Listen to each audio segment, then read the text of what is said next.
Баршаңызға сәлем. Менің каналыма қош келдіңіздер.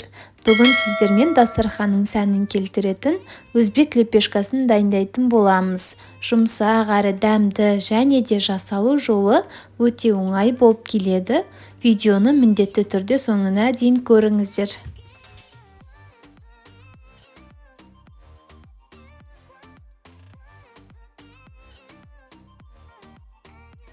Ең алдымен ыдысымызға жылы су, жылы сүт және де ерітілген сары майымызды құйып араластырамыз.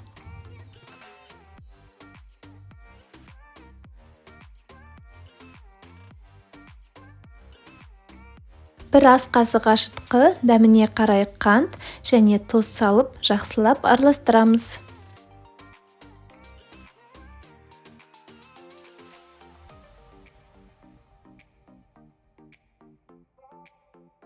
Енді ұнымызды салып, жақсылап араластырып, қамырымызды илейтін боламыз.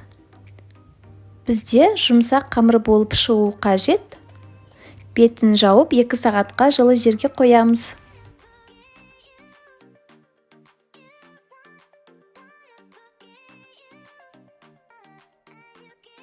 Толықтай көтерілген қамырымызды бір қайырып алып, ыдысымыздан босатып аламыз.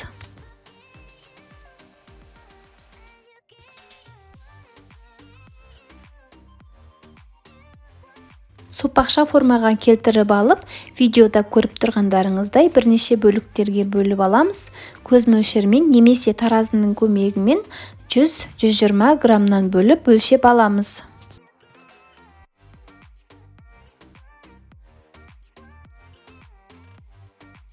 Алдағы уақыттарда басқа да көптеген рецепттермен бөлісетін боламын. Мені жоғалтып алмас үшін подписаться батырмасын және қасындағы қоңыраушаны басып, каналға тіркеліп алыңыздар.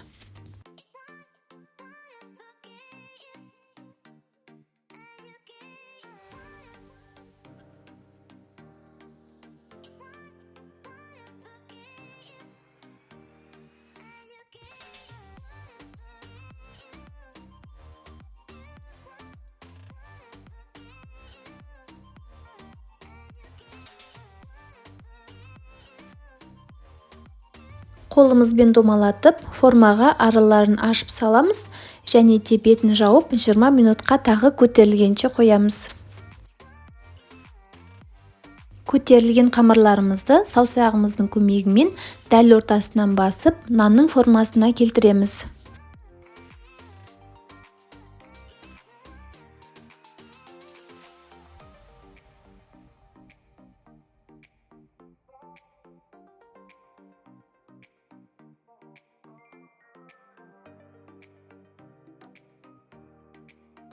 Нандарымызды әдемі формаға келтіріп алғаннан кейін, пісу барысында қатты көтеріліп кетпеу үшін ортасын шанышқының көмегімен тесіп шығамыз.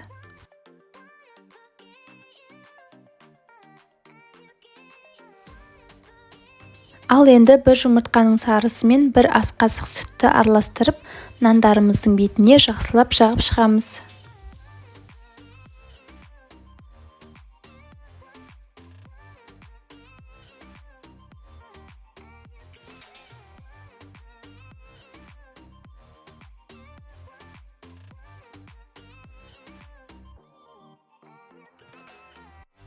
Әсемдік үшін бетіне күнжіт сепсеңіздер болады. Қызып тұрған пеште 180 градуста 25 минуттай беті қызарғанша пісіріп аламыз. Міне біздің ыстық лепешкаларымыз керемет болып пісіп шықты. Жасап көрулеріңізге кеңес беремін. Сіздермен болған Әйгерім.